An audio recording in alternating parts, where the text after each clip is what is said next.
મિત્રો આજે આપણે જાણીશું મીનાવાડા દશામાના મંદિર અને શારદાબાનો ઇતિહાસની આપણે આજે વાત કરીશું। દરેક મંદિર પાછળનું એક પૌરાણિક કથા સંકળાયેલી હોય છે, જે આજે પણ પૌરાણિક કથા મીનાવાડામાં દશામાના મંદિરની પાછળ જોડાયેલી છે।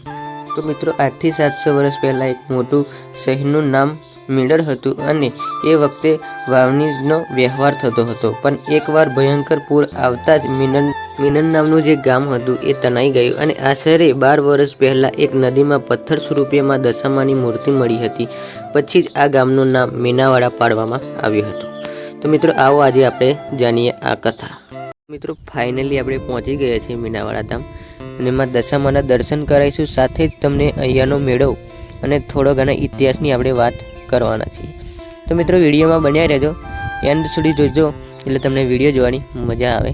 અને આપણી યુટ્યુબ ચેનલ પર નવા હોય તો આપણી યુટ્યુબ ચેનલ ગુજરાતી ધાર્મિક સ્થળને અત્યારે જ સબસ્ક્રાઈબ કરો, તેથી આવનારા તમામ વિડીયો તમને જોવા મળે। તો મિત્રો આ છે પાર્કિંગ એરિયો અને અહીંયા તમે તમારી વાહન પાર્ક કરી શકો છો અને અહીંયા તમને કોઈ પણ પાર્કિંગનો ચાર્જ લાગતો નથી। અહીંયા તમારે એમની શોપ પરથી બસ પ્રસાદ, નારિયેળની અગરબત્તી લેવાની રહેશે। તો મિત્રો હવે આપણે આગળ વધીશું અને માં દશામાના દર્શન કરાવીશું અને સાથે જ તમને અહીંયાનો વ્યૂ બતાવીશું અને અહીંયા તમારે આગળ વધવાનું રહેશે। પછી હવે આપણે આ પ્રવેશદ્વાર ગેટ છે અને અહીંયાથી આપણે આગળ વધીશું અને અહીંના તમને મેળાનો વ્યૂ બતાવીશું અને સાથે જ દશામાના દર્શન પણ કરાવવાના છીએ। તો વિડીયો એન્ડ સુધી જોજો। તો આ છે સામે પ્રવેશદ્વાર અને હવે આપણે અંદર જઈ રહ્યા છીએ। તો અહીંયા આજુબાજુ તમને ઘણી બધી દુકાનો જોવા મળી જાય છે, તેથી તમે નારિયેળ, પ્રસાદ, અગરબત્તી અને ચૂંદડી અને ઘર વપરાશના સામાન પણ તમે લઈ શકો છો।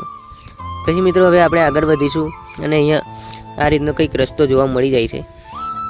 તો મિત્રો અહીંયા એડ્રેસની વાત આપણે કરી લઈએ તો ખેડા જિલ્લાના કઠલાલ તાલુકામાં મીનાવાડા ગામ તરીકે ઓળખવામાં આવતું મીનાવાડા ગામનું આ ભવ્ય મંદિરમાં દશામાનું મંદિર બનાવવામાં આવ્યું છે આજથી। અને આજે દશામાનું ધામનું નિર્માણ કરવામાં આવ્યું છે 1995માં। ગામમાં એક બનાવ બન્યો હતો મિત્રો। કહેવાય છે કે પહેલાં મીનાવાડા ગામમાં એક બનાવ બન્યો હતો, જે શારદામાને દશામાને પરચો આપ્યો હતો અને દશામાનો પરચો જે શારદામાની ભેંસો મહોર નદીમાં ફસાઈ હતી, ત્યાંથી મિત્રો શારદામાની ભેંસોમાં દશામાએ પાણીમાંથી બહાર નીકાળી હતી અને ત્રિશૂળ અને નાળિયેર સ્વરૂપે મીનાવાડા ગામમાં દશામાના મંદિરે આવ્યા। ત્યારથી મિત્રો દશામાનું અહીંયા ભવ્ય મંદિર બનાવવામાં આવ્યું છે। તો મિત્રો અહીંયાથી આપણે આગળ વધીશું અને સાથે જ તમને અહીંયા ઘર વપરાશના અને પ્રસાદ, નારિયેળ, અગરબત્તીના તમને અહીંયા દુકાનો ઘણી બધી જોવા મળી જાય છે। તો અહીંયાથી તમે નારિયેળ, પ્રસાદ, અગરબત્તી લઈ શકો છો અને અહીંયાથી તમને બે રસ્તા જોવા મળશે, એક જે છે જૂના મંદિર તરફ જવાનો રસ્તો અને એક નવા મંદિર તરફ જવાનો રસ્તો તમને અહીંયાથી મળી જશે। તો મિત્રો હવે આપણે આગળ વધ્યા અને નવા મંદિર તરફ આપણે પહોંચી રહ્યા છીએ। ધીરે ધીરે મસ્ત વાતાવરણ છે અને આજે છે દશામાનો પહેલો દિવસ, તેથી મિત્રો થોડું પબ્લિક વધારે છે અને હવે પબ્લિક 10 દિવસ દશામાના ધામમાં ફૂલ પબ્લિક રહેવાનું છે। તો મિત્રો સામે છે દશામાનું મંદિર, જોઈ શકો છો તમે, અદ્ભુત મંદિર લાગી રહ્યું છે અને સાથે જ દશામાનું મંદિર ખૂબ જ વિશાળ બનાવવામાં આવ્યું છે। તો મિત્રો અહીંયા ઘણી બધી દુકાનો લાગી ગઈ છે, તમે જોઈ શકો છો। સાથે જ તમે અહીંયા આવો છો તો તમને અહીંયા ઘણી બધી દુકાનો જોવા મળી જશે। તો મિત્રો હવે આપણે આગળ વધીશું અને મંદિર તરફ પહોંચી જઈશું અને માં દશામાના તમને દર્શન કરાવીશું।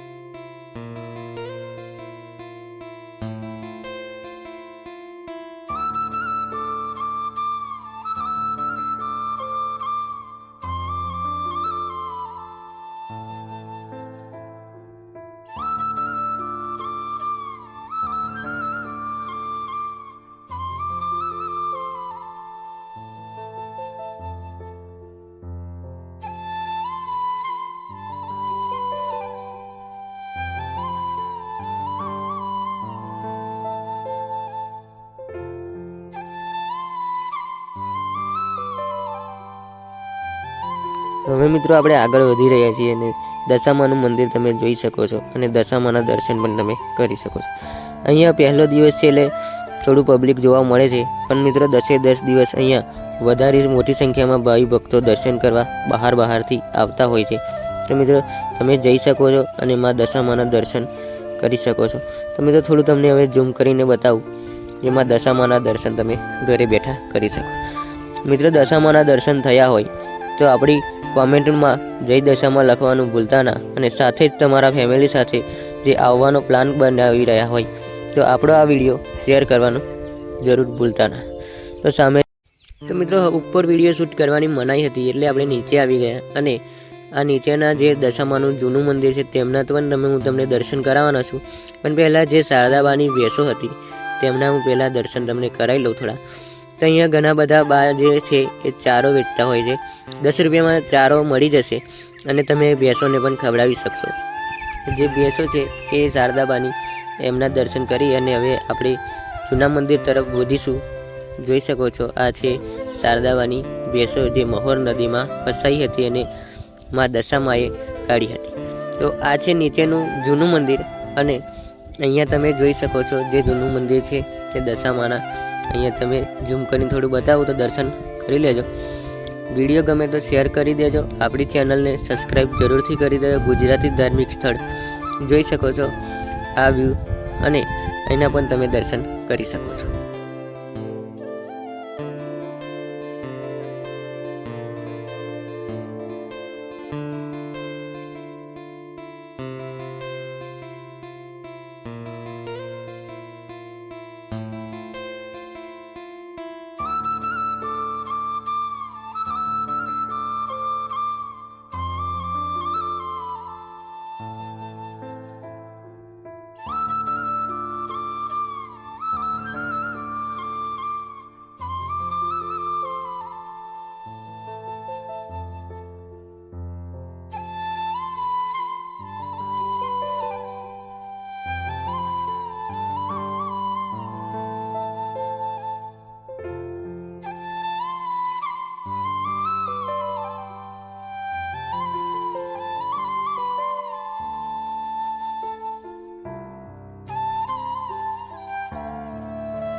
મિત્રો આજનો આ આપણો વિડીયો તમને કેવો લાગ્યો કોમેન્ટમાં જરૂરથી જણાવજો, અને આપણી ગુજરાતી ધાર્મિક સ્થળ ચેનલને અત્યારે જ સબસ્ક્રાઈબ કરી લેજો.